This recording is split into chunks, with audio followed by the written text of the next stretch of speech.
Sejam bem-vindos às videoaulas do IFB. Meu nome é professor Henrique Costa, eu vou estar conduzindo o curso com vocês. Primeira coisa que a gente sempre fala em todos os nossos cursos é esse capítulo de introdução. Por que ele é importante? Porque é um capítulo que não está no edital, mas que vai mostrar para vocês o que a prova da Ambima vai exigir e por que ela vai exigir. Eu costumo dizer nos cursos que o aluno que entende bem esse capítulo já tem 25 questões garantidas. Veja só que fica difícil de chegar nos 70% quando você já vai acertar 25. As questões, várias vezes você fica em dúvida. Esses conceitos iniciais vão te ajudar a responder corretamente todas as questões. Então, muita atenção. Acho que esse é o grande truque para você conseguir ser aprovado na prova, tanto do CPA 10, quanto do CPA 20, quanto do CEA. Vamos então para o primeiro assunto. O aluno tem duas opções para estudar para a prova. Ou entende os conceitos, ou decora regras. Não tem para onde correr. Não é só para essa prova. Qualquer prova é assim. Ou você entende os conceitos ou decora regras. Se você quiser decorar regras, você vai cair nas apostilas de 500 páginas, 1000 páginas que os bancos entregam para os alunos, para os seus colaboradores. Se vocês quiserem mais detalhe ainda, mais regras ainda, posso recomendar para vocês uma bibliografia com quase 5.000 páginas, só com os assuntos desse edital. Aliás, cada assunto desses pode se transformar perfeitamente no MBA. Decorar todas as regras vai ficar difícil. O importante é entender os conceitos. Se você entender os conceitos, você responde qualquer questão. Por isso, nossa preocupação tão grande com os conceitos. Entenda os conceitos. Vocês vão ver diversas vezes no curso a gente falando, olha, tem tudo isso aqui, mas o conceito central é este. Tudo que estiver relacionado com este conceito está correto. Vamos então ver o conceito mais central da Ambima de todos. O conceito mais central de todos é você saber para que serve cada certificação que você está tirando. A certificação CPA 10, por exemplo, é uma certificação que vai explicar produtos de investimento aos clientes do banco. Nada além disso. Veja, está explicando os produtos de investimento. Por isso, o foco dela é muito nos fundos de investimento e nas questões de ética. É uma prova quase que inteira sobre fundos de investimento em ética. Nesses dois capítulos, você tem metade da prova. Já a prova do CPA 20 tem o mesmo objetivo, explicar os produtos de investimento, mas para os clientes de alta renda, que em alguns casos a gente pode chamar de investidor qualificado.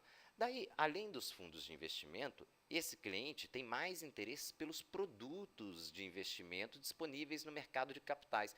Daí essa prova tem um peso maior nos produtos de investimento, em debêntures, em CDB, em questões mais específicas sobre CDBs, em títulos públicos, nesse tipo de questão.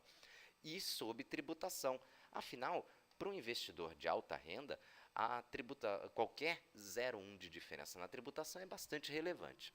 Veja que tanto o CPA 10 e o CPA 20, o foco está em explicar o produto de investimento. E produto de investimento se explica pelo risco, nunca pelo retorno. Já a prova do CEA já é uma prova focada na consultoria de investimento. Daí entra a questão da matemática financeira, que é muito exigida. Em várias questões da prova será exigida a conta. Na prova do CPA 10 e do CPA 20 nunca tem conta, mas na prova do CEA começa a aparecer as questões de conta. E a prova do CFP, que talvez seja a certificação no Brasil mais avançada nesta área de investimentos, foca na consultoria e no atendimento ao cliente do Private Bank, o chamado investidor profissional em alguns casos. Esta prova já vai estar é uma prova bem mais complexa, com 6 módulos, cada um com assunto específico. Vai abordar tanto as questões relacionadas com as certificações da Ambima, como questões de gestão de patrimônio, direito sucessório, algumas outras questões. Bom, deu para notar que a prova está falando que todas as certificações estão relacionadas a investimentos. Então, vamos entender o que é um investimento. Quando você compra um produto qualquer, por exemplo, comprou uma geladeira. Essa geladeira não é um investimento. Por quê? Porque se você comprar ela nova, dificilmente você vai conseguir, depois de usada, vender ela mais caro do que comprou. Essa geladeira vai perder valor com o tempo. Isto não é um investimento.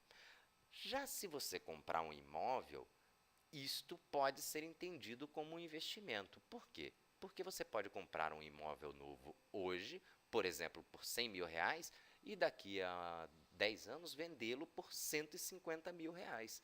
Você pode ter ganho com esta compra. Isto é um investimento, algo que você compra hoje e pode no futuro ter um valor maior. Quando a gente fala de investimento para a Ambima, nós estamos falando das aplicações financeiras, ou seja, investimentos feitos dentro do mercado financeiro. Quando você investe no mercado financeiro, só tem dois jeitos. Ou você vai aplicar na renda fixa ou na renda variável. Vamos ver então o que é renda fixa. Esse conceito é super importante. Por quê? Porque a renda fixa é uma tradução errada do inglês, do pre-interest. Renda fixa não quer dizer que a sua renda está garantida nem nada do que possa parecer. Toda aplicação em renda fixa, você está emprestando dinheiro a alguém. Mas para quem que eu estou emprestando dinheiro? Ora, se você comprar um título público, você está emprestando dinheiro para o governo. Se você comprar um CDB, você estará emprestando dinheiro para o banco. Ainda existe forma de você emprestar dinheiro para empresas e até mesmo para pessoas físicas. Legal. Por que eu emprestaria dinheiro para alguém? Para receber juros. Quando você empresta dinheiro para alguém, você tem direito de receber juros. Esses juros podem ser pré-fixados ou pós-fixados. Poxa, Henrique, qual é a diferença de um para o outro? O juro pré-fixado é aquele que você combina no início. Por exemplo, eu te emprestei R$ 1.000 e nós combinamos uma taxa de juros de 1% ao mês. É um juros pré-fixados. Eu que te emprestei dinheiro não sei se fiz um bom negócio. Se eu te emprestei e estou recebendo 1% de juros e o meu amigo está recebendo 2% de juros, eu fiz um mau negócio. Eu deveria estar recebendo esses dois, não 1%. Então, a aplicação na renda fixa pré-fixada tem um risco. O risco do quê? Da taxa de juros do mercado subir. E aí o seu negócio fica ruim. Você até vai receber o valor, mas é um valor abaixo do que o mercado vai receber. Nós dizemos que nas aplicações de renda fixa pré-fixada existe um risco de mercado. Por quê? Porque eu nunca sei quanto que vão ser as taxas de juros que o mercado vai receber no futuro. E às vezes eu faço um contrato de longuíssimo prazo e não sei se daqui a 10 anos, 15 anos, se a taxa de juros que eu estou recebendo é interessante ou não. Imagina que eu emprestei a 1% ao mês e a inflação está em 2% ao mês. Eu não estou recebendo sequer a inflação, ou seja, eu estou perdendo dinheiro com esse empréstimo. Veja o risco do pré-fixado, da renda fixa pré-fixado. São riscos de mercado. Nada disso acontece se você fizer uma aplicação pós-fixada. O que é uma aplicação pós-fixada? Olha, eu te empresto R$ 1.000. Daqui a um ano, você me devolve esses R$ 1.000 mais os juros. E aí, lá daqui a um ano, a gente vê quanto que foi o que o mercado pagou de juros e você me paga esse valor.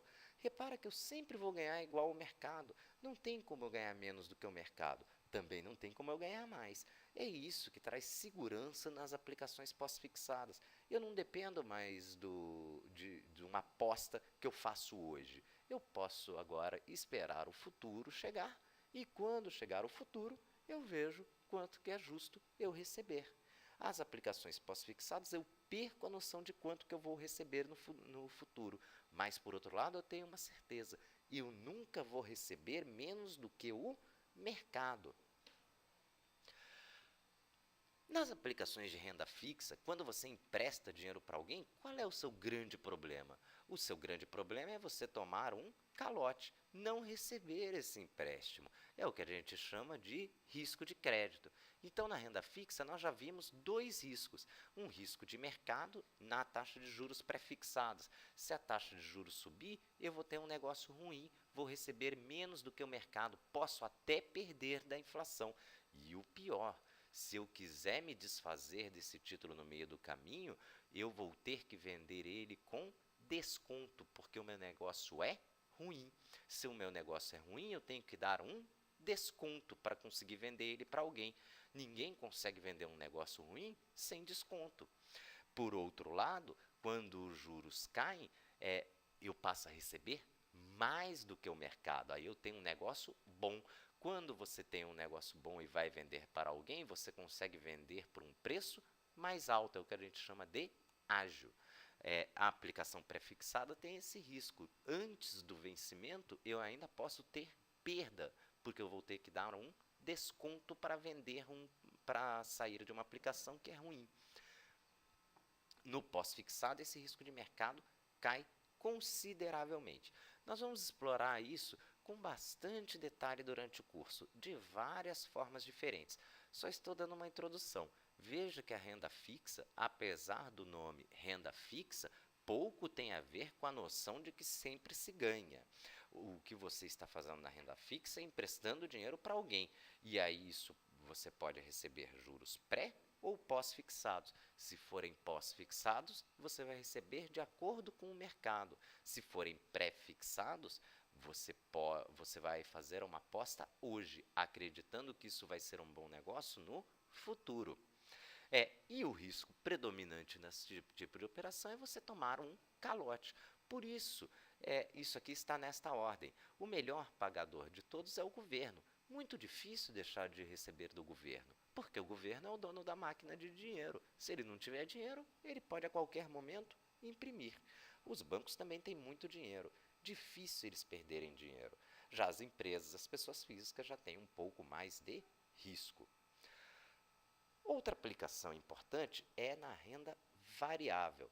Então, ou o investidor vai aplicar na renda fixa ou na renda variável. Poxa, Henrique, mas se a renda fixa varia, o que é a renda variável? Bom, a renda variável nada mais é do que quando você faz uma aplicação onde você está se tornando dono de alguma coisa. Mas que coisa? Pode ser de uma ação. O que é uma ação? Você passou a ser sócio, você comprou um pedaço de uma empresa, você passou a ser sócio dessa empresa. Você pode ser dono de um imóvel, de contratos, de commodities agrícolas, de uma série de coisas que nós vamos ver durante o curso. Quando você é dono de alguma coisa, você tem direito a duas coisas. Uma, você tem direito aos rendimentos. Quando é uma ação, esses rendimentos são os lucros. Quando é um imóvel, esses rendimentos são os aluguéis. E assim por diante. Mas você vai ter direito ao lucro. Ah, mas quanto eu vou receber de lucro? Não sei, depende do mercado. Então, as aplicações de renda variável sempre dependem muito do mercado, tem um risco de mercado muito alto. Além disso, quando você compra alguma coisa e você é dono, você tem o direito de revender. E você perfeitamente pode comprar uma ação por R$10 e conseguir vendê-la no futuro por 15. Esta operação que a gente chama de ganho de capital. Você, além de receber os lucros quando compra uma ação, você pode ter o ganho de capital, comprar por um valor mais barato e vender por um valor mais caro. Qual que é o problema disso? O problema disso é que você terá que vender. Nunca mais quando você compra um produto, nunca mais você recebe o dinheiro de volta. Não adianta, se você comprar uma ação da Petrobras, não adianta bater na Petrobras e pedir o dinheiro de volta. A Petrobras não irá devolver. Se você quiser o dinheiro, você vai ter que ir lá na bolsa, vender essa ação da Petrobras. Qual que é o problema? O problema é ninguém querer comprar. É o que a gente chama de risco de liquidez. Você não consegue vender. Na renda variável, o risco de liquidez é muito mais sensível. Por quê? Porque na renda fixa, se você emprestou dinheiro para alguém, essa pessoa um dia vai te devolver o dinheiro. Na renda variável, não. Você comprou uma coisa e nunca mais vai receber o dinheiro de volta daquela pessoa de quem você comprou. Vai ter que esperar a venda, vai ter que esperar aparecer um comprador. No meio disso tudo, onde é que está o fundo de investimento? Henrique, você falou no slide anterior que o fundo de investimento é super importante, principalmente na prova de CPA 10, mas também na prova de CPA 20 do CEA. Os fundos de investimento nada mais são do que o representante do investidor. Eles vão aplicar ou na renda fixa ou na renda variável, ou até nos dois, dependendo da decisão do investidor. Ele representa o investidor. Bom, se investimento é tão simples assim, por que então toda essa preocupação com a comercialização de investimento? Basicamente, vocês já sabem tudo sobre investimento, não tem muito mais o que eu vou explicar. Nós vamos agora só detalhar, porque sobre investimento vocês já sabem tudo, ou é renda fixa ou variável. Mas por que é tão importante e tem prova sobre isso, e é tão complexo e fazem tantas exigências? Porque em 1999, não é propriamente o ano que a Ambima foi fundada, mas é quando ela ganha muita importância, houve um problema. Esse problema foi a nossa primeira crise do Plano Real. O que aconteceu nessa época? Tudo muito parecido com o que acontece em qualquer crise. Começou a gerar desemprego, o governo foi combater a inflação e gerou desemprego. Os estados começaram a dar calote nas dívidas públicas, ou seja, o governo é bom pagador, mas os estados começaram a dar calote. Veja que as capas são sempre iguais, só troca o presidente. Nunca muda.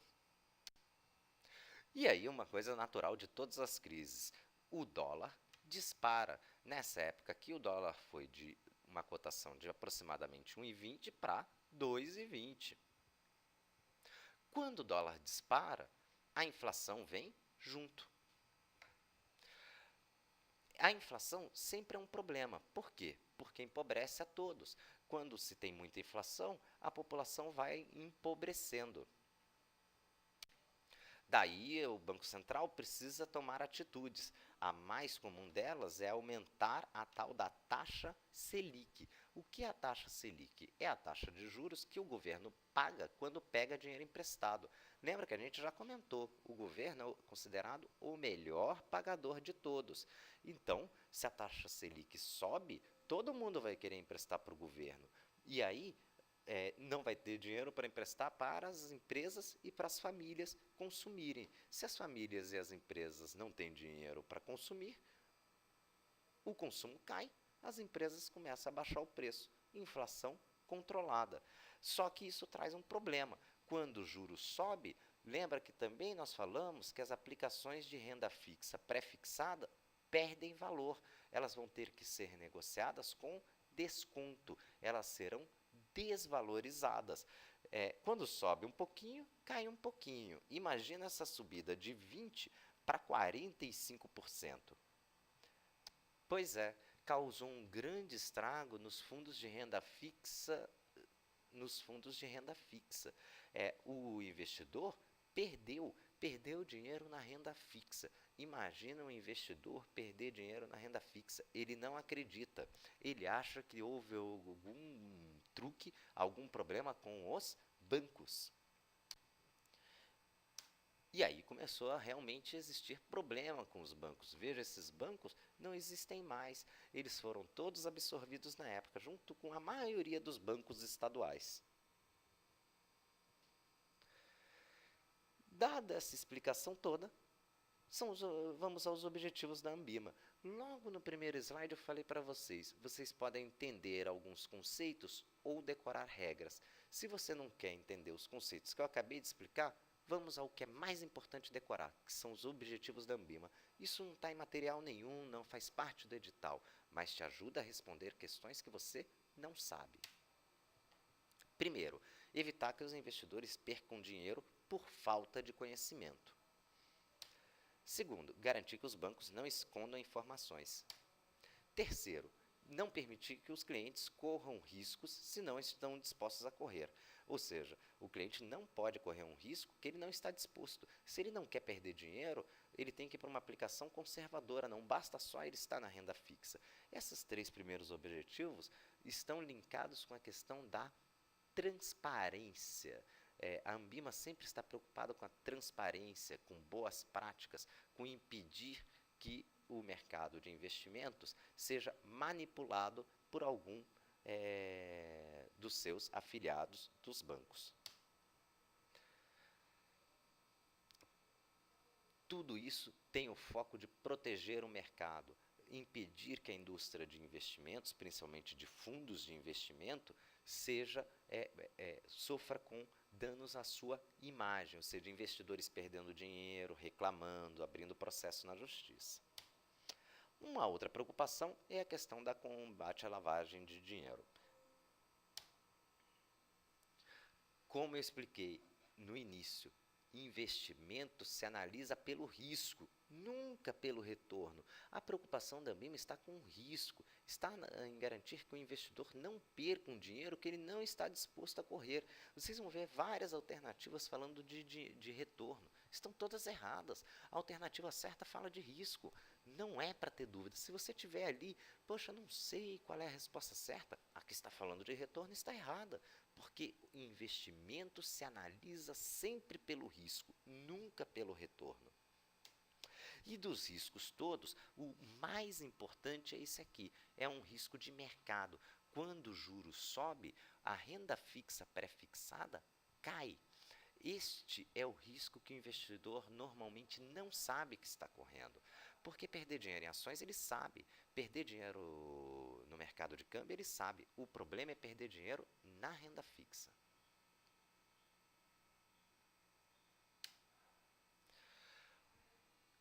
Na renda fixa, se os juros sobem, a renda fixa pré-fixada cai. E se o prazo é maior, cai muito mais.